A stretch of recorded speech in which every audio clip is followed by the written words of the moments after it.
अच्छा यार, ये चैप्टर ह्यूमन रिसोर्स स्ट्रेटजीज, मतलब इसके अंदर हमने पढ़ना है ह्यूमन रिसोर्स बेसिकली क्या होता है, जिसको एचआर बोलते हैं। और ह्यूमन रिसोर्स स्ट्रेटजीज इनका क्या मतलब है। सबसे पहले तो ये समझो कि एचआर होता क्या है, ह्यूमन रिसोर्स क्या होता है। तो जो लेबर होती है ना किसी भी बिजनेस के अंदर, उसको बोलते हैं ह्यूमन रिसोर्स। जैसे अगर फैक्ट्री है तो उसके अंदर जितने भी एम्प्लॉयज़ हैं जो कि काम कर रहे हैं, अब उनमें प्रोडक्शन कर रहे हैं वो भी, मैनेजर्स वो भी, ठीक है, सीनियर मैनेजर, असिस्टेंट मैनेजर्स, वो सारे जितनी भी लेबर होती है ना, जो मतलब काम करती है बिजनेस के अंदर, जो इंसान होते हैं बेसिकली, जो इंसान होते हैं जो फिर पे भी लेते हैं, काम भी करते हैं, जो लेबर होती है, वो उसको बोलते हैं ह्यूमन रिसोर्स। ह्यूमन है ना वो, तो इसी वजह से इसलिए लफ्ज़ है कि ह्यूमन रिसोर्स। और फिर इस तरह से इनका डिपार्टमेंट होता है जो एम्प्लॉयज़ को रखता है, ठीक है? उनका भी मैनेजर्स होते हैं और एम्प्लॉयज़ को कि किस तरह की जॉब है और किस तरह की उसके पास क्वालिफ़िकेशन होनी चाहिए, उस बेस पर उसको फिर जॉब मिलती है। तो उसके लिए ह्यूमन रिसोर्स डिपार्टमेंट होता है जिसको एचआर डिपार्टमेंट बोलते हैं। तो बेसिकली ये सिंपल सी बात होती है। अगर हम देखें इस पेज पर, तो यहाँ लिखा हुआ है कि human resource is one of the 4 traditional factors of production. अच्छा, आप ये बुक खोल के बैठ जाओ, बेहतर है, ठीक है? एक ही बारी बुक खोलो और जैसे मैं बताता जा रहा हूँ वैसे लिखते भी जाओ या फिर पढ़ते भी जाओ ताकि समझ आ जाए। अब फैक्टर्स ऑफ प्रोडक्शन हमने पढ़ा था। फैक्टर्स ऑफ प्रोडक्शन का मतलब कुछ ऐसे फैक्टर्स होते हैं जो किसी भी बिज़नेस के लिए ज़रूरी होते हैं और वो हैं 4। इसमें लेबर होती है, एंटरप्रेन्योरशिप होता है, कैपिटल होता है और लैंड होती है। ये बेसिकली ये 4 चीज़ें होती हैं। तो ये बोल रहे हैं कि वो जो लेबर वाला फैक्टर ऑफ प्रोडक्शन होता है ना, उसी को बोलते हैं ह्यूमन रिसोर्स, जो कि मैंने पहले बता दिया कि ह्यूमन रिसोर्स क्या होता है। यही कुछ इसके अंदर लिखा हुआ है। अच्छा, अब मैं इसके बाद लिखा हुआ है कि objective of the human resource strategy, कि ह्यूमन रिसोर्स का बेसिकली ऑब्जेक्टिव क्या होता है। अच्छा देखो, ये आपको सोचना है कि अगर एक डिपार्टमेंट है सिर्फ़ लोगों को हायर करने का, डिपार्टमेंट है लोगों को हायर करने का। ये बिल्कुल इस तरह से आप कह लो जैसे अब पीएमए का टेस्ट हो रहा है, ठीक है? तो कौन-सा डिपार्टमेंट है जो हायर कर रहे हैं इन सबको? जो सेकंड लेफ्टिनेंट लगते हैं या सोल्जर्स लगते हैं, तो उनका आर्मी वालों का अपना एक आईएसएसबी का डिपार्टमेंट है, जिसको इंटर सर्विसेज सिलेक्शन बोर्ड वो बोलते हैं। और उनका काम होता है कि उन्होंने अपनी लेबर जो है इकट्ठी करनी है, जिसमें अफ़सर, सोल्जर वगैरह हैं। तो जो जीटीओ होता है या फिर साइक होता है, ये सारे क्या हैं, ये एचआर डिपार्टमेंट का हिस्सा है और उन्होंने लेबर बनानी है, लोगों को इकट्ठा करना है। तो इनका क्या ही ऑब्जेक्टिव हो सकता है?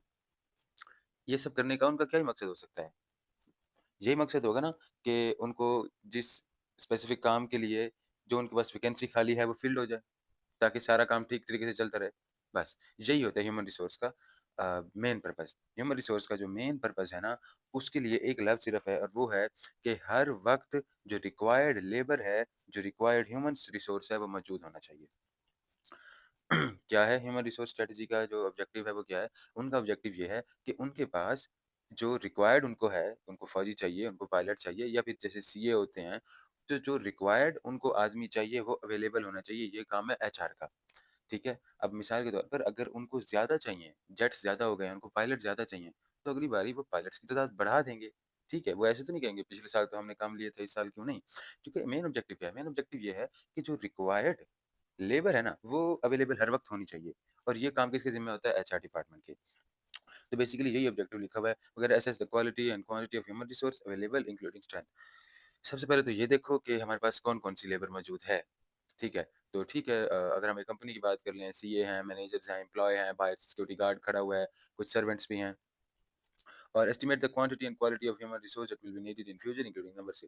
उसके बाद कहता है जब आप ये देख लो कि आपके पास कितने सिक्योरिटी गार्ड्स हैं, कितने एम्प्लॉइज़ हैं, फिर अब आप देखो कि इन फ्यूचर आपको क्या चाहिए। इन फ्यूचर ये है कि हमें ना कुछ एक नया डिपार्टमेंट बनाना पड़ जाएगा जो एआई पे काम करेगा, क्योंकि आहिस्ता-आहिस्ता डेवलपमेंट हो रही है और एआई टूल्स की ज़रूरत है।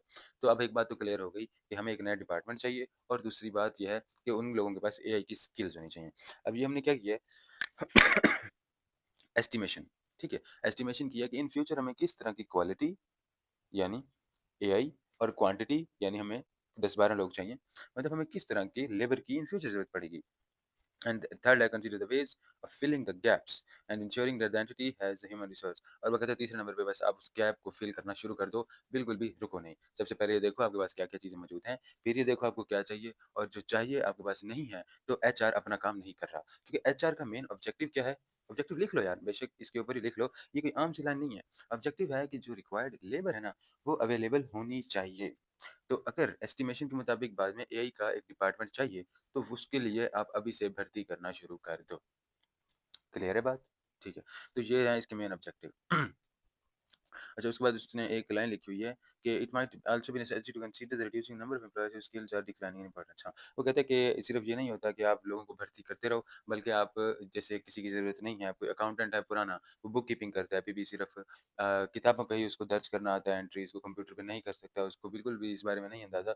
तो आप उसको रिटायर भी कर सकते हो, रिडंडेंसी भी कर सकते हो, उसकी रीट्रेनिंग भी कर सकते हो, मतलब आप उसको एक जगह से दूसरी जगह भी भेज सकते हो, जहाँ पर इसकी ज़रूरत ना हो, या उसको कोई और काम में लगा सकते हो। मतलब उसको कोई और काम दे दिया जो उसके मतलब का ही हो, या फिर आप उसकी ट्रेनिंग करवा सकते हो। तो इस तरह कर सकते हो, या तो फिर उसको रिटायर भी करवा दो। कुछ भी करो, लेकिन हमारे पास लेबर वही रहे जो हमें चाहिए। क्लियर है? ह्यूमन रिसोर्स, अच्छा, वो कहते हैं कि जो ह्यूमन रिसोर्स होता है ना, जो लेबर को करना होता है, बेसिकली इसकी जो स्ट्रैटेजी होती है ना, वो 3 से 5 साल के लिए बन सकती है बस। कि मिसाल के तौर पर अगर आज एआई का दौर है, तो मुझे एक डिपार्टमेंट चाहिए अपनी कंपनी में, उसके अंदर 15 से 20 लोग होने चाहिए, जो सिर्फ़ एआई के बारे में जानते हों, और फिर वो चाहे वो मार्केटिंग करें या जो मर्ज़ी करें। तो ये मैं तो नहीं जानता आज से 3-4 साल बाद क्या हो जाए। एआई से बेहतर कोई चीज़ आ जाए, एआई तबाह हो जाए, कुछ भी आ सकता है। ठीक है। लेकिन मुझे ये तो बताना कि आज क्या हो रहा है और फ्यूचर की कुछ ना कुछ मुझे एक्सपेक्टेशंस हैं।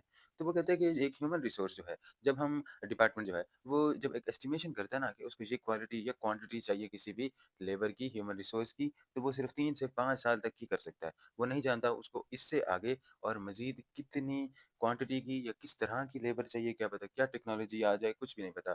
तो एस्टिमेशन जो है, वो 3 से 5 साल की हो सकती है। सिंपल सी बात है, ये जो डिपार्टमेंट होता है ना एचआर, ये देखो इसका काम होता है सिंपल। इसने ना लोगों को मतलब इकट्ठा करना है, जॉब लगवानी है उनकी, उनका इंटरव्यू लेना है। यार सीधी-सीधी बात है, जो जीटीओ होते हैं, साइक होते हैं पीएमए में, तो वो यही देखते हैं ना बच्चे को कि वो इस काबिल है या नहीं, कि वो लेफ्टिनेंट कमीशन्ड अफ़सर बन सकता है या नहीं। ठीक है? तो फिर इनके ऊपर ये बात लाज़मी होती है। अब वो 3 से 5 साल तक का वो सिर्फ़ एस्टिमेट कर सकते हैं। उसके आगे हालात क्या हों, किस तरह की लेबर चाहिए, किस तरह की नहीं चाहिए, ये चीज़ उनके हाथ में नहीं है। मिसाल के तौर पर पायलट्स को हायर कर रहे हैं अगर, पायलट अफ़सर्स को, तो फिर उनके पास इस टाइम जो मॉडर्न जेट हैं, वो उस बेसिस पे कर रहे हैं। उनको क्या पता 6 साल बाद किस तरह का जेट आ जाए, ठीक है? तो फिर जो ह्यूमन रिसोर्स है, वो इससे ज़्यादा दूर का अंदाज़ा नहीं लगा सकता कि उसको किस तरह की लेबर चाहिए। इसके अंदर यार और कुछ भी नहीं है, ठीक है? आगे हम देखते हैं जॉब एनालिसिस। अब जॉब एनालिसिस क्या होता है? जॉब एनालिसिस, कोई भी जॉब है, वो आई हुई है। मिसाल के तौर पे कंपनी में असिस्टेंट मैनेजर की जो जॉब है, तो उसका ये है कि आपने एमबीए किया हुआ हो, और आपके पीछे किसी किस्म का कोई क्रिमिनल रिकॉर्ड नहीं होना चाहिए, 1-2 साल का एक्सपीरियंस भी होना चाहिए किसी न किसी फर्म या कंपनी से। तो ये क्या हो गया? जॉब के मुतालिक एक एनालिसिस है ना ये, हमने चीज़ों को देखा जॉब के मुतालिक, तो इसको बोलते हैं जॉब एनालिसिस, बस। अब जॉब एनालिसिस के अंदर 2 चीज़ें होती हैं, एक तो होती है जॉब की डिस्क्रिप्शन और एक होती है जॉब की स्पेसिफिकेशन। फिर से सुनो, जॉब एनालिसिस के अंदर कितनी चीज़ें होती हैं? 2, जॉब की डिस्क्रिप्शन और जॉब की स्पेसिफिकेशन। जॉब की डिस्क्रिप्शन का मतलब ये है कि जॉब है क्या? अकाउंटेंट की जॉब है, आपको हम मैनेजर लगा रहे हैं या असिस्टेंट मैनेजर लगा रहे हैं, तो ये जॉब की डिस्क्रिप्शन है। सेकंड लेफ्टिनेंट लगा रहे हैं पीएमए के अंदर, तो ये जॉब की डिस्क्रिप्शन है, बस। और स्पेसिफिकेशन क्या है? अगर हम पीएमए की बात करें, तो कम से कम आपके पास इंटरमीडिएट की डिग्री जो है वो होनी चाहिए 60% मार्क्स के साथ। लो, इस ये हो गई जॉब की स्पेसिफिकेशन, मतलब आपके पास किस तरह की डिग्री होनी चाहिए। अब जैसे मिसाल के तौर पे कोई बड़ा बैंक है जो कहता है कि हम अकाउंटेंट रखना चाहते हैं, तो ये हो गई जॉब की डिस्क्रिप्शन। लेकिन वो जो अकाउंटेंट है उसने सीए किया हुआ हो, तो ये क्या हो गई जॉब की स्पेसिफिकेशन, कि आखिर उस जॉब के लिए क्या-क्या पढ़ाई और क्या-क्या स्पेसिफिकेशन ज़रूरी है। बस सिर्फ़ इतना सा है इसके अंदर, और कुछ भी नहीं है। ये 2 बातें समझ लिया। अच्छा जी, उसके बाद थोड़ी-सी अब चीज़ें शुरू होती हैं। ये बहुत आसान है। देखो, एक जो एचआर डिपार्टमेंट होता है ना, मैंने फिर से बताया एचआर डिपार्टमेंट का काम ये है कि उन्होंने अपने डिपार्टमेंट के अंदर लेबर जो है, उसकी कमी नहीं होने देनी। लेबर की कमी किसी सूरत नहीं होने देनी। फिर उसके लिए वो सीटें भी देखते हैं, ये देखते हैं कि 3 से 5 साल में किस तरह की स्किल्स के लोग चाहिए, और फिर वो वैकेंसियाँ जारी करते हैं और फिर उसको फिल करते हैं। अच्छा, इस चीज़ के ना 2 स्टेप होते हैं। एक होता है रिक्रूटमेंट और एक होता है सिलेक्शन। 2 तरह से एक एक आदमी को जॉब दी जाती है, उसको सिलेक्ट किया जाता है। कितनी तरह से? 2, रिक्रूटमेंट और सिलेक्शन, ये 2 बेसिकली स्टेप्स होते हैं। कौन-कौन से फिर से सुन लो, रिक्रूटमेंट होती है और सिलेक्शन होती है। इनके दरमियान सिंपल सा डिफरेंस इतना सा है कि जिस पॉइंट पर जब आप किसी जॉब के लिए अप्लाई करते हो, जिस पॉइंट पर कैंडिडेट्स को, लोगों को छानना शुरू कर दिया जाए, उस पॉइंट से सिलेक्शन शुरू हो जाती है। देखो मेरी बात समझो, मैं कहना क्या चाह रहा हूँ। मसला ये है कि जब एक जॉब जो है उसका इश्तिहार लगता है और फिर उसके बाद लोग कहते हैं कि हाँ यार मेरी क्वालिफ़िकेशन भी है, और मैं इस जॉब के लिए एलिजिबल हो सकता हूँ। मैं अपनी सीवी बनाता हूँ, अप्लाई करता हूँ, फिर इंटरव्यू होगा, कुछ रिटन टेस्ट भी हो सकते हैं, तो उसके बाद ना फिर मैं इसमें चला जाऊँगा। तो अगर वो सिलेक्ट हो जाएगा, उसकी जॉब लग जाएगी। ये सारा जो है प्रोसेस, इसके अंदर 2 स्टेप होते हैं। एक स्टेप होता है रिक्रूटमेंट और एक होता है सिलेक्शन। अब समझो रिक्रूटमेंट क्या होता है? रिक्रूटमेंट के लिए एक लफ्ज़ है याद रखने वाला और उसको बोलते हैं सप्लाई। लोगों की एक सप्लाई को रिक्रूटमेंट बोलते हैं। फिर से सुनो, लोगों की सप्लाई को रिक्रूटमेंट बोलते हैं। लोगों की सप्लाई को रिक्रूटमेंट बोलते हैं। अब बात समझना। वैकेंसी है जी आर्मी के अंदर सेकंड लेफ्टिनेंट की, ठीक है? वैकेंसी क्या है? आर्मी के अंदर सेकंड लेफ्टिनेंट की। तो अब इसके जॉब एनालिसिस क्या है? जॉब एनालिसिस के अंदर 2 बातें, job description, job specification. Job description तो ये है जी सेकंड लेफ्टिनेंट कमीशन अफसर 17वें स्केल का। क्लियर हो गई बात? जॉब स्पेसिफिकेशन क्या है? आपने कम से कम इंटरमीडिएट किया हुआ हो 60% नंबरों के साथ और एज आपकी 17 से 22 साल होनी चाहिए।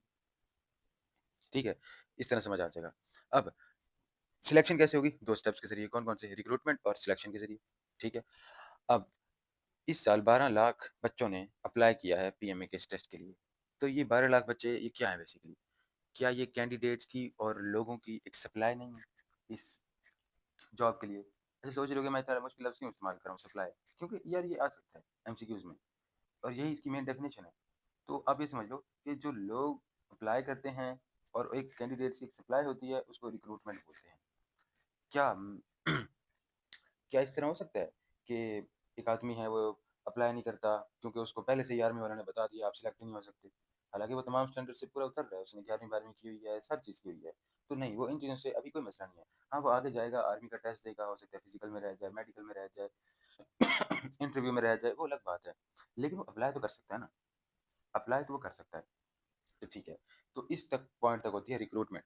लेकिन जिस दिन टेस्ट शुरू हो जाएँगे उस जॉब के लिए, इंटरव्यू शुरू हो जाएगा, इनिशियल का एकेडमिक शुरू हो जाएगा, जिस दिन ये सब शुरू हो जाएगा ना, उस दिन क्या होगा मिसाल के तौर पे 100 बच्चे आएँगे एकेडमिक्स का टेस्ट देने और 50 पास होंगे, बाकी 50 गए। तो अब सिलेक्शन शुरू हो चुकी है, रिक्रूटमेंट खत्म, रिक्रूटमेंट खत्म, ठीक है?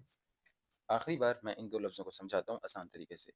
जब अब पीएमए को छोड़ो, एक कंपनी है, एक कंपनी ने कहा है कि असिस्टेंट मैनेजर की पोस्ट है और हम बंदे चाहते हैं, तो बंदों की सिलेक्शन के 2 स्टेप हैं सॉरी, रिक्रूटमेंट और सिलेक्शन। असिस्टेंट मैनेजर के लिए एमबीए चाहिए, तो 10-12 दोस्त हैं, उन्होंने एमबीए की ही क्लास से थे वो, सबने किया हुआ था। उन सब के सब ने अप्लाई कर दिया। इश्तिहार को देख के सीवी बना दी और अप्लाई कर दिया। तो ये क्या है रिक्रूटमेंट है, लोगों की एक सप्लाई है जो एक जॉब के लिए एक कंपनी को मिली। तो अगले हफ्ते इन्हीं 10-12 दोस्तों का इंटरव्यू होता है और इंटरव्यू के अंदर वो 2 को सिर्फ शॉर्ट लिस्ट करते हैं, जिनमें से एक को जाकर एंड में वो रखेंगे। अब अब हो गई है सिलेक्शन। यानी सिलेक्शन का जो पॉइंट होता है ना, वो तब शुरू होता है जब छानने की जो है वो छानना शुरू हो जाता है कि अब हमें ये बंदा चाहिए, ये नहीं चाहिए, ये इसके अंदर ये खामी है, खूबी। तो जब एक बेसिकली जो मेरिट बनना शुरू होता है ना, उसको बोलते हैं सिलेक्शन। और फिर सिलेक्शन होती है, उनमें से एक चुना जाएगा और एट द एंड वो जो है असिस्टेंट मैनेजर लग जाएगा। तो ये होती है सिलेक्शन बेसिकली। तो बस ये आपने याद रखना है कि जब इंटरव्यू होता है या फिर मेरिट लगता है, उसको बोलते हैं सिलेक्शन। लेकिन जब एक सप्लाई आती है उन लोगों की जो जॉब के लिए एलिजिबल होते हैं, उसको बोलते हैं हम रिक्रूटमेंट। अब इसमें ना लिखा हुआ है कि जिस जॉब्स होती है ना, जैसे अब जैसे असिस्टेंट मैनेजर की अगर जॉब है, तो उसको सिर्फ़ वो बाहिर ही उस चीज़ को नहीं फैलाते कि हमें चाहिए। वो इवन कि अपने डिपार्टमेंट के अंदर भी ये सब करते हैं, जिसको इंटरनली कहते हैं कि मतलब इंटरनली कोई बंदा है जिसकी ये क्वालिफ़िकेशन है, लेकिन वो एम्प्लॉयी है, तो वो भी बिल्कुल अप्लाई कर सकता है इसके लिए। कंपनी का एम्प्लॉयी है, कंपनी का असिस्टेंट मैनेजर लग सकता है अगर उसकी क्वालिफ़िकेशन है और वो उनमें ये से पूरा उतर रहा है जो कि चाहिए। तो फिर वो क्या हो गया कि ये जो जॉब वैकेंसी है इंटरनली भी ऑर्गेनाइज़ेशन के अंदर ये काम आ गई और फिर अगर इंटरनली कोई नहीं मिल रहा तो फिर एक्सटर्नली भी काम आ जाएगी। तो ये सब कुछ होता है। कुछ भी नहीं है इसके अंदर, ये है रिक्रूटमेंट बेसिकली। और उसके बाद सिलेक्शन का पूरा इन्होंने लिखा हुआ है। सिलेक्शन के अंदर 7 स्टेप्स होते हैं। सिलेक्शन के अंदर कितने स्टेप होते हैं? बेसिकली 7 स्टेप होते हैं। अब हर जॉब का अपना है, हर डिपार्टमेंट का अपना है कि वो 8-9 जो मर्ज़ी स्टेप करे, तो 3 पे भी काम चला ले, छोटा-मोटा डिपार्टमेंट है, उसको बंदे की क्वालिफ़िकेशन से ज़्यादा फ़र्क नहीं पड़ता। यहाँ पे लिखा हुआ है 8 स्टेप्स। रिक्रूटमेंट की समझ आ गई? सिर्फ़ हमें लोग चाहिए। लोग जो कि उस जॉब को करने के काबिल हों और उसके बाद अब उनमें से किसको चुनना है, ये बात हमें बताएगी सिलेक्शन। देखो सिलेक्शन का सबसे पहला पॉइंट है इनिशियल स्क्रीनिंग। अच्छा अगर पीएमए के एतबार से मैं सारा समझाऊँ ना, ये समझ आ जाएगा आसानी से। इनिशियल स्क्रीनिंग का मतलब है इनिशियल टेस्ट के अंदर वो जो आखिरी में 10-15 मिनट का इंटरव्यू होता है ना, उसको बोलते हैं इनिशियल स्क्रीनिंग। बस सिंपल सी बात है। 10-15 मिनट वाला इंटरव्यू, वो आईएसएसबी वाला इंटरव्यू नहीं, 10-15 मिनट वाला। तो ये एक छोटा-सा इंटरव्यू लिया जाता है। इसमें सिर्फ़ 2 बातें होती हैं। सबसे पहले तो वो 5 10 मिनट में या फिर आधा घंटे का यहाँ लिखा हुआ है कि वो आप हमारे बारे में या फिर जो भी आदमी जो आपके लगे हुआ है उसके बारे में पूछते हैं। दूसरा लफ्ज़ लिखा हुआ है रेम्यूनरेशन, और रेम्यूनरेशन का मतलब ये है कि वो पहले ही उस बंदे से पूछ लेते हैं कि आप कितनी सैलरी एक्सपेक्ट करते हो। मिसाल के तौर पे उन्होंने सोचा कि जो असिस्टेंट मैनेजर है, उसको हम 1 लाख सैलरी देंगे। और फिर एचआर डिपार्टमेंट वाले लोग हैं ना वो तो, उन्होंने कहा यार अगर हमें काबिल से काबिल आदमी भी मिल गया और वो ज़िद पे अड़ा भी रहा तो हद मार के हम 1.5 लाख दे सकते हैं, इससे ऊपर दिया तो नुकसान है और कुछ भी नहीं। और फिर एक बंदा आता है वो कहता है सर मैं तो 2 लाख से नीचे नहीं, मेरा हिसाब। तो वो उसी इंटरव्यू के अंदर जो 15-20 मिनट का है, उसी के अंदर समझ आ जाएगी कि इससे तो आगे मज़ीद किसी किस्म के टेस्ट लेने की ज़रूरत ही नहीं है, वो वहीं पे उसको घर भेज देंगे। इससे होता क्या है कि मिसाल के तौर पे एक बड़ी तादाद है लोगों की, कोई हज़ार एक बंदा खड़ा हुआ है बाहर इंटरव्यू के लिए, तो हो सकता है उसमें तो 300 तो ऐसे ही निकल जाएँ, कि जिनकी एक्सपेक्टेशन सैलरी की बहुत हाई हो। तो पहला स्टेप होता है ये। दूसरा होता है एम्प्लॉयमेंट टेस्ट। एम्प्लॉयमेंट टेस्ट अब मैं पीएमए के इस बात से बताऊँ तो वो जो एकेडमिक्स होता है उसको एम्प्लॉयमेंट टेस्ट बोलते हैं। यानी उसके अंदर वो जनरल नॉलेज चेक करेंगे, एक टेस्ट होता है पूरी तरह, जनरल नॉलेज चेक करेंगे और उसके बाद आईक्यू लेवल चेक करेंगे, वर्बल, नॉन वर्बल, वो इस तरह से देखते हैं और वो ये देखते हैं कि क्या वाक़ई उस तरह के सवाल भी हल कर पा रहे हैं जो कि जिसके मुतालिक बेसिकली जॉब है, ठीक है? तो वो एक टेस्ट लेते हैं छोटा-सा, सवाल होते हैं, एमसीक्यूज़ होते हैं, उसके अंदर वो सेंटेंसेस भी लिखवा सकते हैं, पूरा जो ये सिस्टम होता है ना, इसको बोलते हैं एम्प्लॉयमेंट टेस्ट। ये देखने के लिए क्या वाक़ई बंदा सिचुएशंस को हैंडल करने के काबिल है या नहीं, ये बिल्कुल पीएमए के एकेडमिक्स जैसा है। एम्प्लॉयमेंट टेस्ट के बाद आता है सिलेक्शन इंटरव्यू। अब देखो 1000 बंदा है तो 300 वहाँ चला गया होगा और 300 यहाँ चला गया होगा, बाकी 400-500 बच गए होंगे और उनका होगा एक फुल हैवी किस्म का इंटरव्यू जैसे आईएसएसबी में होता है। अब ये घंटे डेढ़ का होगा। उसके अंदर उसकी मेंटालिटी चेक करेंगे, उस आदमी की रीज़न चेक करेंगे, ये जॉब करना क्यों चाहता है, लीडरशिप, उसकी एबिलिटीज़ और बेसिकली कम्युनिकेशन और उसके बात करने का तरीका। और ऐसा तो नहीं है कि वो सिर्फ़ यहाँ खाने आया है, करप्शन करने आया है, तो उससे मुख्तलिफ सवाल जैसे करते हैं इंटरव्यू पैनल यार सिंपल सी बात है। तो ये होता है सिलेक्शन इंटरव्यू और इसके लिए कहा जाता है कि that it is the most widely used tool in the selection. तो इसको बेशक इसी के ऊपर लिख दो कि सिलेक्शन के अंदर 7 बेसिकली जो पॉइंट्स हैं, उसके अंदर सबसे अहम पॉइंट यही है सिलेक्शन इंटरव्यू। यही बेसिकली एम्प्लॉयी की या फिर जो भी आदमी है जॉब के लिए, उसको उसकी रग-रग से जो है वाकिफ़ कर देता है एचआर डिपार्टमेंट को कि किस तरह का आदमी है, इसको हमने जॉब देनी है या नहीं देनी। क्लियर है? फिर होता है बैकग्राउंड एंड रेफरेंस चेक। अच्छा जब ये सब हो जाता है ना, यहाँ से भी लोग इस कंप्लीट इंटरव्यू से भी 1-200 लोग जा सकते हैं। हो सकता है पीछे सिर्फ़ अभी 100 डेढ़ बच जाएँ। तो फिर बैकग्राउंड और रेफरेंस चेक किया जाता है कि भई अगर आदमी आया है, तो पीछे इसका कोई क्रिमिनल रिकॉर्ड तो नहीं, किसी दूसरे मुल्क में कोई कत्ल करके ना आया हो या फिर किसी दूसरी कंपनी के अंदर इसके ऊपर ब्राइबरी के, करप्शन के चार्जेज़ हों। ठीक है? जिस तरह ये जो मोटर्स वाले हैं मॉडल टाउन वाली साइड पर, उनके चार्टर्ड अकाउंटेंट का भी तो यही था, उसको करप्शन केस में उसको बंद कर दिया था। तो इस तरह वो पूरा बैकग्राउंड चेक करते हैं कि ये आदमी किसी किस्म का क्रिमिनल तो नहीं या फिर इसका अपने पिछले जहाँ पे इसने काम किया है वहाँ कोई बुरा रिकॉर्ड तो नहीं। ज़ाहिर है होगा तो फिर उसको भी निकाल देंगे। सिलेक्शन के अंदर होता यही है, बंदे छाने जाते हैं। मान लेते हैं सिर्फ 100 बच गए, फिर फिजिकल एग्जाम्स और मेडिकल एग्जाम होते हैं। फिजिकल और मेडिकल जिस तरह पीएमए के अंदर होता है, वो अगर अगर तो चाहिए उनको इस तरह से। ठीक है? अब अगर आर्मी के लिए चाहिए तो वहाँ तो फिजिकल मेडिकल बहुत ज़रूरी है। बाकी फ़ील्ड जो हैं एएसआई वगैरह उनके लिए भी फिजिकल मेडिकल बहुत ज़्यादा ज़रूरी है। पायलट जो लोग होते हैं, उनका तो मेडिकल जो है पूरी दुनिया की सबसे मुश्किल फ़ील्ड अगर हम मेडिकली देखें तो वो पायलट बनना है। तो फिर उनका फिजिकल और मेडिकल टेस्ट होता है और अगर तो वो जॉब के लिए ज़रूरी है, जैसे है क्योंकि आर्मी है, पैफ है और ये सब, तो फिर उन पे भी जो रह जाता है उसको भी वो निकाल देते हैं। तो मान लेते हैं सिर्फ़ अभी 20-30 लोग बच गए। उसके बाद आता है जी छठा पॉइंट जिसको बोलते हैं डिसीजन टू हायर। इसके आगे सिंपल सा लिख दो मेरिट लिस्ट। सब कुछ हो चुका है, अब मेरिट लिस्ट लगती है। अब मेरिट लिस्ट लगती है तो पता चलता है जी सीटें तो सिर्फ़ 20 हैं। 30 लोग जो है मेडिकल और फिज़िकल तक आ चुके थे और जो 20 सीटें हैं तो मेरिट लिस्ट के हिसाब से वो देखेंगे कि यार किसका इंटरव्यू कितना अच्छा गया और फिज़िकल इसका ज़्यादा अच्छा गया तो मेरिट लिस्ट लगेगी और टॉप 20 बच्चों को वो सिलेक्ट कर लेंगे। डिसीजन टू हायर जो है ये बेसिकली मेरिट लिस्ट होती है। और एट द एंड वो करेंगे ऑफर ऑफ एम्प्लॉयमेंट, यानी वो एम्प्लॉयमेंट जो है वो ऑफर कर देंगे एक रिटर्न डॉक्यूमेंट से या जैसे भी और उसके बाद उनको मिल जाएगी वो एम्प्लॉयमेंट और वो 20 लोग अब जॉब कर सकते हैं। 1000 से जो है वो छानना शुरू हुए हम लोग उन लोगों को जो रिक्रूटमेंट के प्रोसेस के ज़रिए आए थे और एट द एंड हमें वो बंदा मिल गया जो कि चाहिए था। क्लियर है? कुछ भी मुश्किल नहीं है यार इसके अंदर। इसके आगे लिखा हुआ है ट्रेनिंग एंड डेवलपमेंट। अच्छा, इसके अंदर पता क्या है, सीधी-सीधी बात मैं आपको बता देता हूँ, ट्रेनिंग और डेवलपमेंट में क्या फ़र्क होता है। दोनों हैं लर्निंग प्रोसेस, लर्निंग, दोनों में सीखते हैं। लेकिन ट्रेनिंग के अंदर हम एक स्पेसिफ़िक काम सीखते हैं, मतलब जो एक काम बहुत स्पेसिफ़िक है और फिर डेवलपमेंट के अंदर इस तरह नहीं होता। अब जैसे गन यूज़ करना जैसे पीएमएमए अगर सिखाएँ, तो वो हमें बताएँगे कि किस तरह से गोली डालनी है, फिर इसको लॉक करना है और उसके बाद से फायर करना है। तो ये क्या है? ये एक ट्रेनिंग है। ये क्या है? एक ट्रेनिंग है। लेकिन डेवलपमेंट का ये मतलब होता है अब ट्रेनिंग सिर्फ़ इतनी है ना कि किस तरह हमने गन चलानी है। एक स्पेसिफ़िक काम है। अब डेवलपमेंट ये है कि कोई इंजीनियर है तो उसको अलग-अलग तरीकों से किसी भी किस्म का आला बनाना सिखा रहे हैं, बिजली प्रोडक्शन उसको सिखा रहे हैं। लेकिन अब ऐसा तो नहीं है ना कि एकदम स्पेसिफ़िक वे है कि वो इसी तरह से काम करे तो एक मोटर बनेगी और बाद में जाकर वो उसी मोटर के ज़रिए इलेक्ट्रिसिटी जनरेट कर सकता है। तो बात इतनी सी है कि नहीं, वो अपना दिमाग लड़ा सकता है, वो कुछ ऐसा काम कर सकता है, जो कि पहले किसी ने कभी ना किया हो। वो शायद पिछले तमाम लोगों से ज़्यादा बिजली प्रोड्यूस करने की चीज़ बना ले। वो क्या है? वो है डेवलपमेंट। डेवलपमेंट के अंदर एक स्पेसिफिक काम नहीं होता। बात समझ आई या नहीं? यानी बिल्कुल इस तरह से है जैसे अगर हमारे पास 1 करोड़ है मिसाल के तौर पे, तो हम जाते हैं बैंक में और वहाँ पर पैसे जमा करवाते हैं, तो वो हमें कहता है आपको 15% रिटर्न मिलेगा। स्पेसिफिक है, फिक्स है। तो ठीक है, अगले साल भी हमें 15 लाख मिल जाते हैं 1 करोड़ पे। अच्छा, सेम एक आदमी है, उसके पास 1 करोड़ है, स्टॉक मार्केट का उसको हाउ नाउ जो भी है नो हाउ सॉरी तो अ, स्टॉक मार्केट के बारे में वो जानता है, उसे पता है आजकल किस चीज़ के प्राइस ऊपर जा रहे हैं, किसके नीचे आ रहे हैं। तो वो फिर पैसे इन्वेस्ट करता है, तो हो सकता है उसका वो 1 करोड़, 2 करोड़ बन जाए, 1.5 करोड़ बन जाए। अब वो क्या है? वो है उसकी स्किल, किस बेस पर उसने स्किल को यूज़ किया। लेकिन एक स्पेसिफिक चीज़ है कि हमें 15% मिल रहा है, वो भी एक प्रॉफ़िट तो है। तो यही फ़र्क होता है ट्रेनिंग और डेवलपमेंट के अंदर। डेवलपमेंट के अंदर हम एक नई से नई चीज़ कर सकते हैं, लेकिन जो ट्रेनिंग होता है उसमें एक फ़िक्स्ड चीज़ को ही बार-बार सिखाया जाता है ताकि वो मुकम्मल तौर पर आ जाए और कुछ भी नहीं है इसके अंदर यकीन जानो।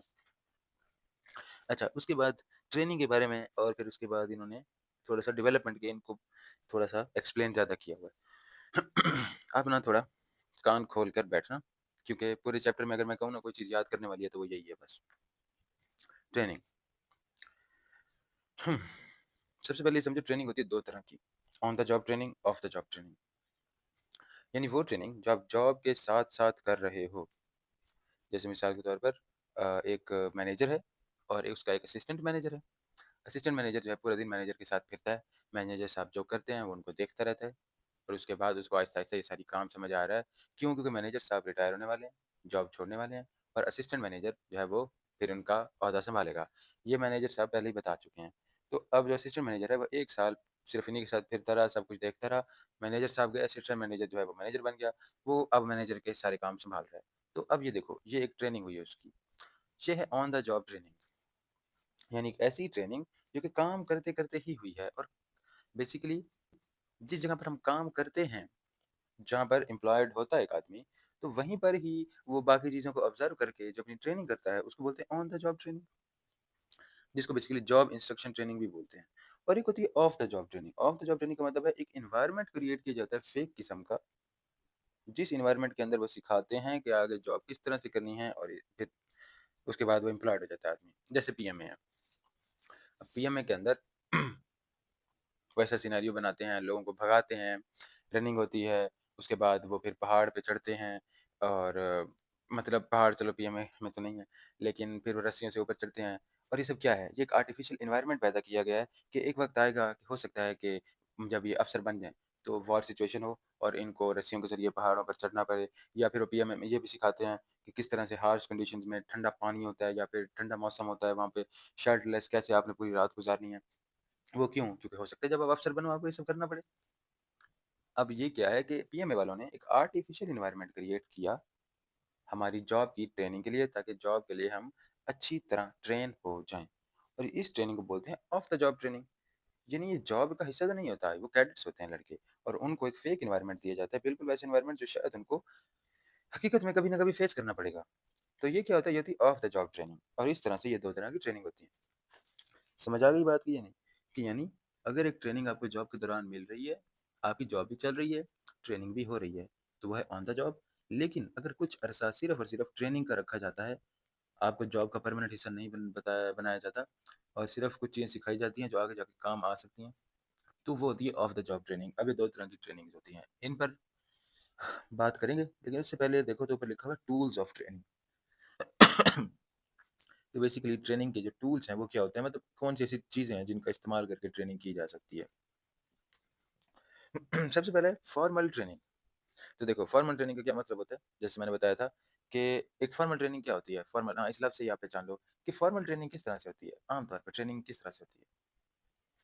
आम तौर पर ट्रेनिंग इस तरह से होती है ना कि एक फेक एनवायरनमेंट क्रिएट किया जाता है और उसमें आदमी को सिखाया जाता है। जैसे मिसाल के तौर पर अगर आप किसी को गाड़ी चलाना सिखाते हो, तो अच्छा चलो हम नहीं, हम थोड़ा प्रोफेशनल बात करते हैं, जैसे ड्राइविंग लाइसेंस के लिए होता है, तो रेड कोन होते हैं, या फिर वो आदमी रेड कोन रखता है रोड पर और आपको कहता है कि इनको टच नहीं होना चाहिए, या फिर वो आपको रोड पे ले जाता है और वो कहता है कि आपने रेड सिग्नल पे रुकना है और आगे रश को देखना है, पीछे भी गाड़ियों को देखना है। तो फिर ये क्या है बेसिकली? ये एक फेक एनवायरनमेंट जो है वो क्रिएट करता है, कि इन केस कि जब आप रियल वर्ल्ड में जाओगे, तो आपको ट्रेनिंग होनी चाहिए। और ये एक फॉर्मल ट्रेनिंग होती है जैसे पीएमए में, और उसके बाद जो अकाउंटेंट्स वगैरह लगते हैं, वो भी इस तरह की ट्रेनिंग से गुज़रते हैं। अब जैसे आर्टिकलशिप होती है, इंटर्नशिप होती है इसके अंदर सीए में। अब अगर तो वो मुकम्मल तौर पर किसी के आर्टिकल्स कर रहा है, तो फिर तो ठीक है, वो तो फॉर्मल ट्रेनिंग नहीं है क्योंकि वो तो अब जॉब कर रहा है। लेकिन अगर वो सिर्फ़ सीख रहा है ना वहाँ पर, तो वो फॉर्मल ट्रेनिंग है। अब फॉर्मल ट्रेनिंग यानी आप एक फ़ेक एनवायरनमेंट बनाते हो, ताकि आगे आने में वाले जितनी भी मुश्किलात है उसमें आपको मसला ना हो। तो ये 2 तरह की होती है, एक होती है इन हाउस ट्रेनिंग और एक होती है एक्सटर्नल ट्रेनिंग। फॉर्मल ट्रेनिंग 2 तरह की होती है, इन हाउस ट्रेनिंग और एक्सटर्नल ट्रेनिंग। अच्छा, मैं है ना अब इस दोनों को एक-एक क्लास में समझा देता हूँ। देखो, जो पीएमए होती है ना, वो होती है in house training, PMA in house, और जो आरएमए होती है ना, वो होता है एक्सटर्नल ट्रेनिंग। बात ये है दोनों के अंदर एक फेक सिनेरियो क्रिएट किया जाता है, आपके साथ सोल्जर्स होते हैं, आपके साथ अफ़सर होते हैं, और यही सब आपने रियल वर्ल्ड में भी फिर करना होता है जाकर। और इसके अंदर ऑब्स्टैकल जैसे डेली पास करते हैं, जल्दी उठना, जॉगिंग करना, ये क्या है? ये एक फेक एनवायरनमेंट है, और इसको हमने कहा ये फॉर्मल ट्रेनिंग होता है। और इसके अंदर एक होता है इन हाउस और एक होता है एक्सटर्नल, जहाँ आपने अपनी सर्विसेज़ देनी है। उसी जगह पर ही आपने एक फेक सिनेरियो क्रिएट किया, जैसे पीएमए है, तो ये हो गया इन हाउस ट्रेनिंग। लेकिन सेम अगर एक फेक सिनेरियो क्रिएट किया गया सिर्फ़ ट्रेनिंग के लिए, लेकिन वो जगह नहीं है जहाँ पर आपने सर्विसेज़ देनी है। जैसे पीएमए से एक लड़का आरएमए जाता है, आरएमए वो सीख के आता है, लेकिन उसने सर्विस तो पाकिस्तान में देनी है आकर। तो अब वो बंदा, वो भी तो एक फेक सिनेरियो क्रिएट किया जाता है वहाँ पर अकेडमी में। देखो मेरी फेक सिनेरियो वाली ब बात समझ आ रही है ना? इसको थोड़ा समझो बात को, मैं कहना क्या चाह रहा हूँ। तो अब वो क्या है, वो तो है आरएमए बरतानिया। तो वहाँ से सीख के आएगा तो क्या सर्विसेज़ बरतानिया देगा? नहीं। MI6 का एजेंट बन जाए तो अलग बात है। लेकिन वो नहीं देगा ना बरतानिया में सर्विसेज़, उसने पाकिस्तान आना है। तो पहली बात तो ये फॉर्मल ट्रेनिंग तो है। फॉर्मल ट्रेनिंग क्यों है? क्योंकि एक मुकम्मल एनवायरनमेंट बनाया जाता है ट्रेनिंग के लिए। लेकिन ये ट्रेनिंग उस जगह से बाहर है जहाँ पर हमने एक्चुअल में सर्विसेज़ देनी है। ये आरएमए की बात है और हमने सर्विसेज़ पाकिस्तान में देनी है, लिहाज़ा ये है एक्सटर्नल फॉर्मल ट्रेनिंग। और अगर हम सिर्फ़ उसी जगह पे ट्रेनिंग करवाएँ जहाँ पर हमें सर्विसेज़ में देनी है, जैसे पीएमए पाकिस्तान, तो फिर ये हो जाएगी इन हाउस। क्लियर है? कुछ भी मुश्किल नहीं है। अ, मैं सारा समराइज़ कर दूँगा, अभी सुनते जाओ सिर्फ़। फिर एक कंप्यूटर बेस्ड ट्रेनिंग सीबीटी, ये है कि आप ट्रेनिंग लेते हो किसी भी चीज़ की। किस ज़रिए? इंटरनेट के ज़रिए, ऑनलाइन लेक्चर्स देखकर। अब जैसे पीआरसी की ट्रेनिंग कर रहे हो आप, ट्रेनिंग ही कर रहे हो ना ये। ये जब हम टेस्ट देते हैं क्लास में बैठकर, तो हम क्या करते हैं? हम एक ऐसा फेक सिनेरियो क्रिएट करते हैं, जो हमें फेक सिनेरियो फेस करना पड़ेगा उस दिन जिस दिन हमारा पेपर होगा। ठीक है ना? तो ये वो फेक सिनेरियो है। हमारा जब टेस्ट होता है कुछ चैप्टर्स का क्लास के अंदर, तो हम एक फेक सिनेरियो क्रिएट करते हैं और वो टेस्ट देते हैं क्योंकि हमें पता है एक दिन आएगा, हमें पेपर देना पड़ेगा। तो ये भी तो बिल्कुल वही चीज़ है। तो अगर आप उसकी ट्रेनिंग जो है वो ऑनलाइन लेक्चर से करते हो, अपने साथ चैट जीपीटी यूज़ करते हो, गूगल करते हो, मतलब सब कुछ आप सेल्फ बेस्ड करते हो। ऐसा नहीं है कि कोई सीनियर आता है और आपको सिखा जाता है सब कुछ, आपको बताया जाता है किस तरह करना है, किस तरह नहीं। तो बेसिकली कंप्यूटर बेस्ड ट्रेनिंग को सेल्फ ट्रेनिंग भी कहते हैं। और ये होती है सीबीटी, ठीक है? Computer based training. इसके अंदर जो आदमी होता है वो सिर्फ़ कंप्यूटर्स पे ऑनलाइन लेक्चर्स, गूगल, चैटजीपीटी इन पे रिलाय करता है और अपनी ट्रेनिंग करता है। और इसके साथ लिख दो ये होती है सेल्फ ट्रेनिंग। क्या होती है? Self training. फिर होती है training in the work place, काम के अंदर ही ट्रेनिंग। सिंपल सी मैं एग्ज़ाम्पल दे देता हूँ, जैसे एक चाय का ढाबा है, तो वहाँ पर एक लड़का जो है वो आया है, तो अब वो क्या करेगा? तो वो वैसे तो अपने आगे-पीछे एम्प्लॉइज़ बाकी जो है उसको देखता रहेगा, चाय सर्व करेगा, ऑर्डर लेगा तो इसके साथ, और ऑर्डर को जो है वो सर्व करेगा। तो ये सब वो करता रहेगा और उसे समझ आ जाएगी, और वो शायद 1 हफ्ते के अंदर-अंदर वन ऑफ द बेस्ट जो है एम्प्लॉइज़ भी बन जाए। तो वर्क प्लेस क्या होता है? वर्क प्लेस वही जगह होती है जहाँ पर हम काम करते होते हैं। तो वहीं पर ही खड़े-खड़े सब कुछ सीख जाएगा, तो ये क्या हो जाएगा? ये ट्रेनिंग फ्रॉम वर्क प्लेस हो जाएगी। अब आप सोच रहे होंगे यही तो होती है ऑन द जॉब ट्रेनिंग। वो देखो 2 अलग टाइप्स हैं। अभी हम यहाँ पर सिर्फ़ ये देख रहे हैं कि ट्रेनिंग के टूल्स क्या हो सकते हैं कि किस तरह से ट्रेनिंग की जा सकती है। Yes training in the work place is one of the types of the on the job training. ठीक है? कोई मसला नहीं है, आप इस तरह कर लो, सोचो। एंड में आता है जी इंडक्शन। इंडक्शन के अंदर मैं एक सिंपल सा लफ्ज़ बोलता हूँ, इंडक्शन बोलते हैं ओरिएंटेशन को। जैसे मिसाल के तौर पर पहले दिन जब हम आते हैं तो ओरिएंटेशन दी जाती है। इसी तरह से वर्क प्लेस में भी हो सकता है इसी तरह होता हो कि वहाँ ओरिएंटेशन दी जाती हो, कि आप यहाँ आए हैं और इस तरह से सुबह 8 बजे आप आओगे और शाम को 5 बजे से पहले नहीं जा सकते। आप अपने मैनेजर को बताए बगैर नहीं जा सकते और उसके बाद जितने भी एम्प्लॉइज़ हैं आपस में एक-दूसरे में तमीज़ से बात करेंगे। कोई भी एक-दूसरे के साथ बदतमीज़ी नहीं करेगा, ये एथिक रूल्स हैं, ये नहीं है, ये आपके बॉस हैं, आपने इनकी बात सुननी है। और इस तरह की जो इंडक्शन होती है बेसिकली जो पहले दिन ओरिएंटेशन होती है, उसको बोलते हैं इंडक्शन। और ये भी एक तरह की ट्रेनिंग है ना, कि हमने आगे किस तरह से काम को करना है। तो इंडक्शन भी एक तरह की ट्रेनिंग ही है कि आगे हमने चलकर किस तरह से इन मामलात को सँभालना है। तो बेसिकली ये सिंपल सी बात थी। अब मैं इसको कर लेता हूँ समराइज़। देखो फॉर्मल ट्रेनिंग का मतलब हमने एक फेक सिनेरियो बनाया और उसके अंदर हम ट्रेनिंग कर रहे हैं। जैसे पीएमए होता है, पीएमए के अंदर हम वो चीज़ें ऑब्स्टैकल्स करते हैं या उस तरह की ट्रेनिंग करते हैं कि एक वक़्त आएगा वॉर सिचुएशन में ये सब हमारे काम आएँगी। तो वो हम पीएमए के अंदर सिनेरियो बनाते हैं। अब इसके अंदर 2 होता है, इन हाउस ट्रेनिंग और एक्सटर्नल ट्रेनिंग। अब बिल्कुल बात वही है कि हमने एक फेक सिनेरियो क्रिएट करना है, लेकिन उसी जगह पर करना है जहाँ पर बाद में हमें नौकरी करनी है, सर्विसेज़ देनी है। जैसे अगर हमें पाकिस्तान में मिलिट्री के अंदर लगना है तो पीएमए के अंदर हम ये सब कर रहे हैं तो वो है इन द हाउस। लेकिन अगर कोई बंदा आर्मी में भेजा जाता है पीएमए से और वहाँ पर वो सीखता है तो फिर वो है एक्सटर्नल। सीख वो भी एक फेक सिनेरियो के ज़रिए रहा है, लेकिन वो वहाँ सीख रहा है और उसने सर्विसेज़ पाकिस्तान देनी है बस। सीबीटी का मतलब ये है कि एक आदमी खुद ऑनलाइन लेक्चर्स देख रहा है या फिर वो गूगल चैट जीपीटी के ज़रिए पूछ कर अपनी स्किल्स बढ़ा रहा है, ट्रेनिंग कर रहा है और इस चीज़ को बोलते हैं सीबीटी, कुछ भी नहीं है इसके अंदर। और फिर है training in the work place, इसका मतलब है कि आदमी काम पर ही खड़ा है और फिर वो वहीं पर खड़े-खड़े ही लोगों से सीख रहा है जो पहले काम करते थे, किस तरह से इस काम को करना है, जैसे मैंने चाय के ढाबे वाली बात की। और ये हो गई training in the work place. Induction बोलते हैं ओरिएंटेशन को, जो पहले दिन समझाया जाता है बिज़नेस के बारे में कि बिज़नेस को इस तरह से डील करना है और इस तरह से नहीं करना। ये होती है ओरिएंटेशन। आगे हम बढ़ते हैं तो जो लिखा हुआ है on the job training. On the job training मैंने बताया था कि ये अगर जॉब के दौरान ही ट्रेनिंग जो है वो की जाए, इसके अंदर कोई फेक सिनेरियो का सीन ना हो, तो उसको बोलते हैं ऑन द जॉब ट्रेनिंग।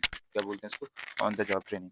अब बात यही है। अब job on the job training को ना जॉब इंस्ट्रक्शन ट्रेनिंग भी बोलते हैं। क्या बोलते हैं? Job instruction training. अच्छा यहाँ ना कुछ लफ्ज़ लिखे हुए हैं। Orientation, coaching, mentoring, job instruction manuals, apprenticeships, work shadowing और इसके नीचे एक और लिख दो पॉइंट जॉब रोटेशन। क्या लिखना है? Job rotation.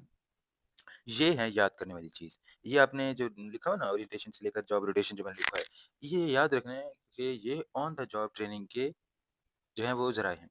कि अगर इस तरह से ट्रेनिंग दी जाती है तो वो क्या होती है ऑन द जॉब, इसको याद करना है। ये होता क्या है ओरिएंटेशन जो है ये तो पता होगा आपको कि ओरिएंटेशन इंट्रोडक्शन जो पहले दिन दिया जाता है वो ओरिएंटेशन होता है। कोचिंग जो क्लासेस लेते हैं हम, कोचिंग के अंदर हमारा टेस्ट लिया जाता है, एक फेक सिनेरियो बनाया जाता है, एट द एंड हमें बोर्ड में जो है वो अपीयर होना पड़ता है और हमें पता है कि वही फेक सिनेरियो हमारी हेल्प करता है। तो ये क्या होता है कोचिंग और एक होता है मेंटोरिंग। मेंटोरिंग और कोचिंग में क्या फ़र्क है? देखो इन दोनों में कोई फ़र्क नहीं है, फ़र्क सिर्फ़ इतना है कि अगर हम पीआरसी के लिए कोचिंग लेते हैं स्कैन से, तो वो हमें पढ़ाता है इस बारे में। फिर आगे कैफ के लिए क्रेसेंट या फिर ऑनलाइन करना है या किसी और सिटी से, किसी और इंस्टीट्यूट से, तो देखो कोचिंग जो है वो चेंज होती रहती है। लेकिन मेंटोरिंग जो होती है ये नहीं होती। ये मिसाल के तौर पर एक मेंटर है आपका सीनियर है, तो वो आपको through out the chartered accountancy यानी जब तक आप सीए बन नहीं जाते आपको गाइड करता है। या कुछ मेंटोर जो होते हैं वो होते हैं, इनको पैसे भी दे के रखा जा सकता है। और फिर ये जो है करियर काउंसलिंग वगैरह इस तरह की चीज़ों में भी इनका रहता है सीन। तो मेंटोरिंग और कोचिंग में यही फ़र्क है कि मेंटोरिंग और कोचिंग इन दोनों में आपको दी गाइडेंस ही जाती है। लेकिन अब लव सुनना, मेंटोरिंग जो है वो लॉन्ग टर्म गाइडेंस होती है और जो कोचिंग है वो शॉर्ट टर्म गाइडेंस होती है। बात क्लियर हुई या नहीं? अच्छा देखो इसके बाद आता है job instruction manuals. Job instruction manuals का ये मतलब है कि छोटी-सी कोई बुक होगी, बुकलेट टाइप होगी और उसके अंदर जॉब के बारे में लिखा होगा कि आपने किस टाइम पे डेली आना है, सबसे पहले क्या काम करना है और अपने सीनियर्स को किस तरह से डील करना है, एम्प्लॉइज़ को जो आपके अंडर हैं, उनको किस तरह से डील करना है। तो ये सब जो है एक बुक के अंदर छोटी-सी गाइड जो बनाई जाती है एम्प्लॉइज़ के लिए बेसिकली, तो उस छोटी-सी गाइड को जॉब इंस्ट्रक्शन मैनुअल्स बोलते हैं। तो ये भी एक तरह की ट्रेनिंग ही हो रही है ना कि उसको पढ़ते हैं और उसके बाद उसी तरह से ही काम करते हैं, तो ये ट्रेनिंग है। तो बेसिकली ये भी ऑन द जॉब ट्रेनिंग का हिस्सा है। फिर आता है अप्रेंटिसशिप्स। अप्रेंटिसशिप क्या होता है? देखो जो जिस तरह हम देखते हैं कि लोग जो हैं वो किसी प्रोफ़ेशनल आदमी से सीखते हैं। जैसे मिसाल के तौर पर मैकेनिक है, उसकी दुकान में एक लड़का खड़ा हुआ है, तो वो अपने मैकेनिक से सीख रहा है डेली और फिर वो छोटे-मोटे काम खुद भी करता है। ठीक इसी तरह से जो अगर हम देखें तो इलेक्ट्रिकल जो काम करते हैं, इलेक्ट्रीशियंस वगैरह, उनके यहाँ भी लड़का खड़ा होता है, तो वो भी सब जो है, जो अपने प्रोफ़ेशन से सीख रहे होते हैं, उनकी भी तो ट्रेनिंग हो रही होती है ना, फिर आहिस्ता-आहिस्ता वो बड़े-बड़े काम को वो खुद हैंडल करते होते हैं या फिर भाग जाते हैं। तो इस चीज़ को बोलते हैं अप्रेंटिसशिप्स कि जहाँ पर आप किसी प्रोफ़ेशनल के अंडर सारा काम सीखो, ऑन द जॉब, ठीक है? अभी टीचर्स वगैरह हमारे साथ करते हैं ना, वो ज़रा होता है फेक सिनेरियो, क्योंकि हमने वो एट द एंड पेपर देना होता है ना जाकर, वो हम एक एनवायरनमेंट क्रिएट करते हैं अपने लिए, लेकिन यहाँ पर सीख रहे हैं, फिर वही काम कर रहे हैं, तो ये ऑन द जॉब में आता है अप्रेंटिसशिप्स, इसको बोलते हैं। फिर आता है वर्क शेडोइंग अप्रेंटिसशिप जो है वो सेम ही है। दोनों में एक प्रोफेशनल आदमी से सीख रहे हैं, लेकिन वर्क शेडोइंग में ये होता है कि उस प्रोफेशनल आदमी को पता ही नहीं होता कि कोई वाक़ई उससे कुछ चीज़ सीख रहा है। मतलब इस तरह से कि आप किसी प्रोफेशनल आदमी को फ़ॉलो करते हो। आप अपने मैनेजर को देखते हो कि वो सुबह डेली जो है वो जॉगिंग करता है, फिर जल्दी आता है, तमाम मामलात को किस तरह से हैंडल करता है, वो हेल्दी खाना खाता है ताकि वो हेल्दी रहे। रोनाल्डो को आप फ़ॉलो करते हो कि वो कोक नहीं पीता, सिर्फ़ पानी पीता है। ये बात रोनाल्डो को तो नहीं पता ना, ठीक है? और ना ही शायद आपके मैनेजर को पता हो अगर आप किसी कंपनी में हो, लेकिन फिर भी आप उसको फ़ॉलो करके रोज़ सीख रहे हो। तो इसको बोलते हैं वर्क शैडोइंग। देखो ना, ये चीज़ शैडो हो गई ना, छुप गई ना, इसी वजह से इसको वर्क शैडोइंग बोल रहे हैं कि आप प्रोफ़ेशन से सीखते हो लेकिन उसको इस बात का कोई इल्म नहीं होता। क्लियर हो गई बात? अच्छा, आखिरी मैंने लिखा था जॉब रोटेशन। जिस तरह एसीसी वाले ना वो उनकी इंटर्नशिप होती है, तो वो अलग-अलग फर्म्स में जा सकते हैं। अलग-अलग फर्म्स में जा सकते हैं अपने आर्टिकल्स के लिए। तो अलग-अलग जगह जाकर एक्सपीरियंस हासिल करते हैं और इस तरह से उनको ट्रेनिंग मिलती है। तो ये होता है जॉब रोटेशन। सीए वाले ऐसा नहीं कर सकते, उनको एक ही फर्म में 3 साल काम करना पड़ता है। तो ये जॉब रोटेशन जैसे एसीसी वाले हैं, वो अलग-अलग कंपनीज़ में जाते हैं। या आप सिर्फ इंटर्नशिप को छोड़ो, जॉब है, आप एक कंपनी में करते हो, फिर दूसरी कंपनी में जाते हो, आपको सीखने को मिलता है कि यहाँ पर एनवायरनमेंट और है, यहाँ पे काम इस तरह किया जा सकता है, इस कंपनी में इस चीज़ की कमी है, यहाँ पर इस तरह की स्किल की ज़रूरत है। तो ये सभी ट्रेनिंग है, ये हमें सिर्फ जॉब रोटेशन से मिलती है। फिर ऑफ द जॉब ट्रेनिंग आ गई। ऑफ द जॉब ट्रेनिंग में मैंने कहा कि यहाँ पर हम एक फेक सिनेरियो क्रिएट करते हैं और इसके अंदर उन्होंने एक सिंपल सी एग्जांपल दी हुई है कि national institute of banking and finance, जो स्टेट बैंक के लोग होते हैं ना, जब वो स्टेट बैंक में अपनी जॉब शुरू करने वाले होते हैं, बेसिकली जो अकाउंटेंट्स होते हैं, तो उनको जॉब शुरू करने से पहले यहाँ पे भेजा जाता है एनआईबीएफ में, national institute of banking and finance में, पाकिस्तान। तो स्टेट बैंक आपको पता है फिर बहुत ऊपर की चीज़ है।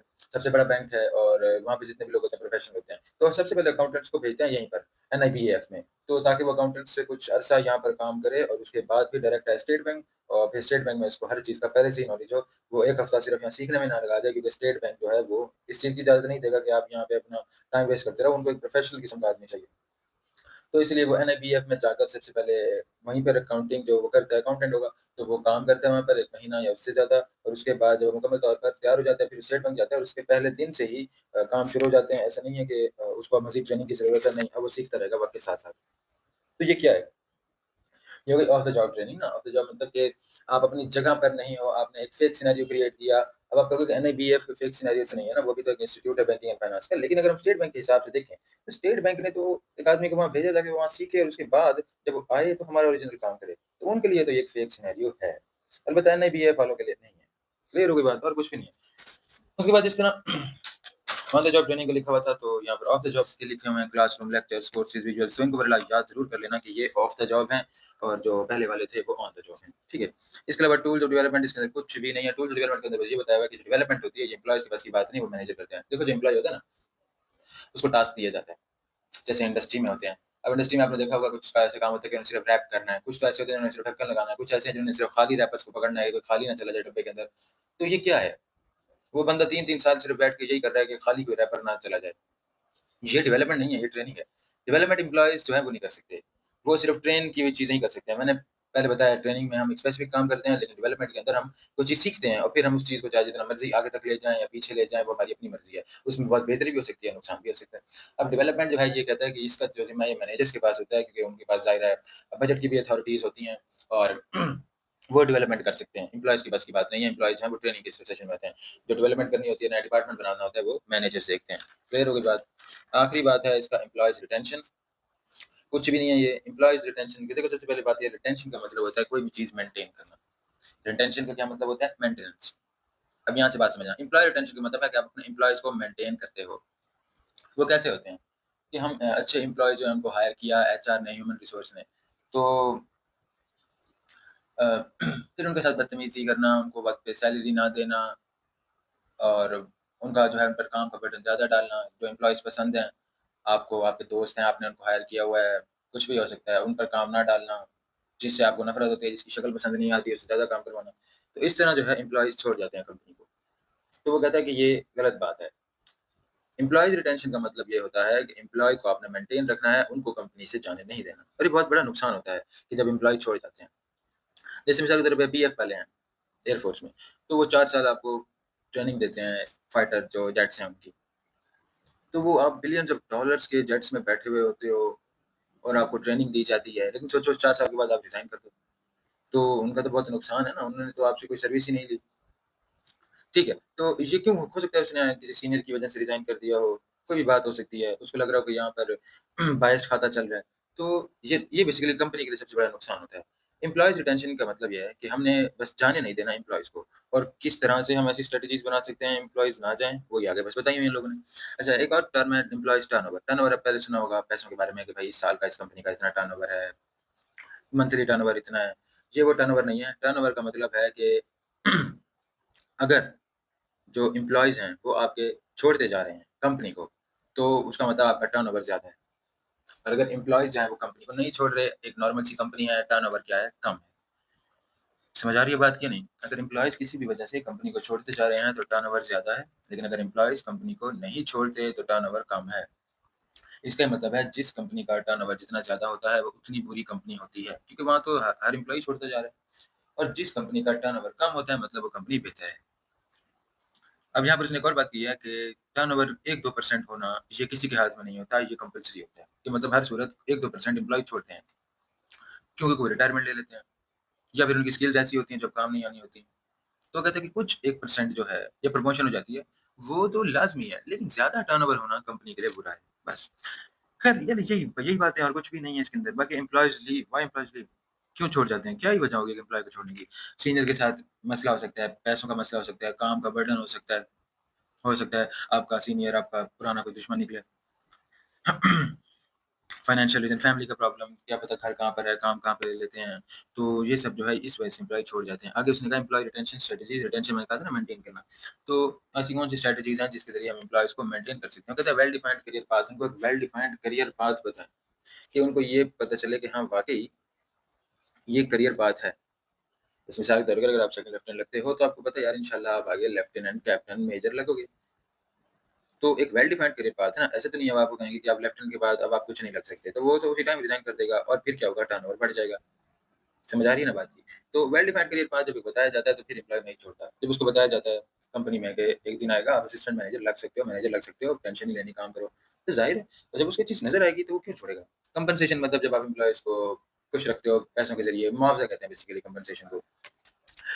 एक एम्प्लॉयी है, उसने अच्छा काम किया है प्रोजेक्ट पर, उसको बोनस मिला, तो ज़ाहिर है वो खुश रहेगा, कुछ अरसे बाद उसको कंपनी की तरफ से गाड़ी मिलती है, काफ़ी सालों बाद फिर उसको घर भी मिलता है। जब उसको इस तरह की चीज़ें मिलती हैं, जब उसको एप्रिशिएट किया जाता है, बेसिकली होता तो यही है ना, कोई अपनी मर्ज़ी से तो एम्प्लॉयी नहीं बना, सबको फाइनेंशियल नीड है। तो जब इस तरह के पैसे वगैरह दिए जाते हैं बोनस की सूरत में या किसी और सूरत में, जैसे मेडिकल फ्री कर देते हैं एम्प्लॉइज़ का, तो फिर ऐसी सिचुएशन में तो एम्प्लॉयी का छोड़ना मुश्किल है। वर्क रिलेशनशिप ये बिल्कुल वैसे है आपके सीनियर के साथ क्या ताल्लुक है, ठीक है? तो सीनियर को अगर आपकी गंदी लगती है शक्ल तो फिर मसला हो सकता है। तो अगर ये चीज़ इस पे कंट्रोल किया जाए तो एम्प्लॉइज़ रिटेंशन हो सकती है। जॉब एंड वर्क लाइफ मतलब ये है कि जो आपकी वर्क लाइफ है, उसके साथ फिर जॉब जो है इसका कोई तज़ाद नहीं होना चाहिए। मतलब जॉब का इतना असर ना हो कि वो इंसान जो है अपनी डेली लाइफ को भी सही से ना गुज़ार सके। अगर इस तरह करोगे तो ये भी एम्प्लॉयी रिटेंशन है। उसके बाद वर्क लाइफ बैलेंस इसके अंदर चौथी लाइन में लिखा होगा me time basically me time है मतलब इंसान का खुद का भी एक टाइम होना चाहिए जहाँ पे अपनी हॉबीज वगैरह को वो देख सके। तो बड़ी-बड़ी ऑर्गेनाइजेशन है ना जैसे गूगल, एप्पल उनकी भला डेली रूटीन तो देखो यकीन जानो वहाँ पे एम्प्लॉइज़ 3 घंटे दिन में सिर्फ काम करते हैं। अब वहाँ सिलेक्ट कैसे होते हैं वो अलग बात है फिर। ऑर्गेनाइजेशन का एनवायरनमेंट हाँ, देखो ना एनवायरनमेंट जब अच्छा होगा तो लोग तमीज़ से बात करते होंगे, तमीज़ से जितने भी स्टाफ होगा वो आपकी बात सुनता होगा और मतलब इस तरह से बदतमीज़ी का कोई एलिमेंट नहीं होगा। और वहाँ पर हर चीज़ का अच्छे फूड का और अच्छी चीज़ों का ख़्याल भी रखा जाएगा, तो फिर एम्प्लॉयी क्यों ही छोड़ेगा? रिकॉग्निशन एंड फीडबैक हाँ, तो एक जो है वो रिकॉग्निशन भी होती है ना कंपनी की, एक अच्छी रेप्यूट भी होती है। तो उसको बताते हुए भी अच्छा लगता है कि मैं इस कंपनी का एम्प्लॉयी हूँ। जैसे अगर आप बताओ बाहर जाकर के मैं पायलट अफ़सर हूँ पाकिस्तान एयर फ़ोर्स में, तो ज़ाहिर है सारे हैरान हो जाएँगे। तो इस सिचुएशन में वो बंदा क्यों ही रिज़ाइन करेगा जब वो इस तरह का अ, देखेगा कितना असर पड़ता है बाहर की दुनिया पर। एक आदमी आपको कह रहा है कि मैं मेजर हूँ या इस तरह से। तो उस ऑर्गनाइज़ेशन का एक अच्छा बना हुआ है ना रिकॉग्निशन। लेकिन जिन ऑर्गनाइज़ेशन की नहीं बनी होती, जैसे मिसाल के तौर पे कोई बंदा आता है और कहता है कि मैं फाइटर पायलट हूँ, इंडियन एयर फ़ोर्स में, तो ज़ाहिर है फिर उसको तो रिकॉग्निशन नहीं है, सबको पता है क्या सीन है उनका। तो फिर वो तो ज़रूर यही करेगा कि जॉब छोड़ दो ताकि मज़ीद बेइज़्ज़ती ना हो। इसलिए ट्रांसपेरेंट एंड फेयर रिव्यूज़ कि जो बंदा जो काम करता है उसके फेयर रिव्यूज़ देने चाहिए। ऐसा ना हो कि आपको एक मैनेजर हो, फिर प्रोजेक्ट ज़िम्मे लगाते हो कुछ लोगों के, तो 5-6 लोग मिलकर काम करते हैं, लेकिन आप जो है सिर्फ़ 2-3 लड़कियों को ही उनको ही प्रेज़ करते हो, उनके ही फेयर रिव्यूज़ देते हो, बाकी लड़कों की आपको शक्ल अच्छी नहीं लगती, तो कहते हैं इस तरह भी लोग छोड़ जाएँगे। कुछ भी नहीं था यार, सिर्फ़ मेरी वॉइस अगर सुन लिया ना, इतना भी बहुत है, इस चैप्टर में कुछ भी नहीं। सिर्फ़ वो ट्रेनिंग वाली कुछ बातें याद करनी है और कुछ भी नहीं है इसके अंदर। सिर्फ़ और सिर्फ़ याद ही करना है ट्रेनिंग है। तो ख़ैर अल्लाह हाफ़िज़।